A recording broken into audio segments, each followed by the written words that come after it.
Hi, Parv here at Stepwise. In this demo, we'll learn how to create a OneNote notebook. Let's get started. Click on Start button, search for OneNote in the search bar, and click Open OneNote.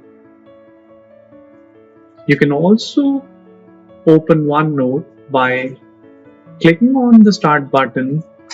When the OneNote windows appear, you can pin it to Start and also pin it to taskbar.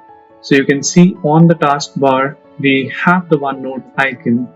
Also, when you click on Start button now, you can see in the Start menu you have the OneNote.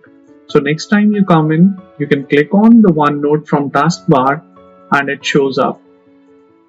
If you're opening OneNote for the first time, you'll have to log in into your Microsoft account.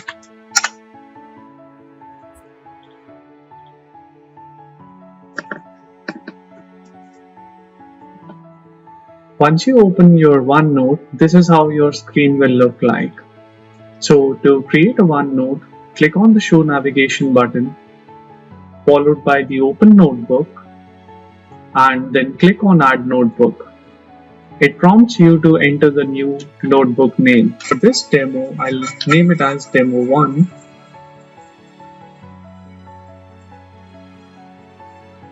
And in a short while, your OneNote notebook will be created. To add another notebook, we have to follow the same process. Click on Show Navigation, click on the Open Notebook, and then simply add notebook. And for this notebook, I'll name it as Demo 2. Finally, to close the OneNote, click on the Close button at the very top right corner. And that's it. With this, you'll be able to create OneNote notebook.